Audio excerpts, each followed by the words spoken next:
అరే ఈ మతిమరుపు పాడుగాను ఏందో నల్ల ఈ నడమ ఉత్తపచ్చిగా బాగా మతిమరుపు వస్తుంది. ఈ నడమ ఏమెక్కువ ఆదుకుంటలే వాళ్ళ నాకు. ఇగో ఇప్పుడు కూడా మళ్ళీ గదే కథ అయింది. అప్పటి సంది మీకు ఒక ముచ్చట చెప్పాలి, బ్రేకుకు ముందో బ్రేకుకు తర్వాతనో చెప్తీ రాదు అని మనసులో అనుకున్నా, కానీ మా ఇల్లే మర్చిపోయినా. అగో ఇప్పుడు మళ్ళీ యాదికొచ్చింది నాకు.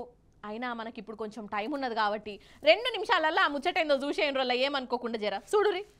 గిదే మర్చిపోయి మళ్ళా మతికి తెచ్చుకున్న ముచ్చట మంచిగా చూడురోల్లా. ముంజలు తింటురు కదా అందరూ. ఏడనుకుంటుర్రా? పెళ్లి దావతులా.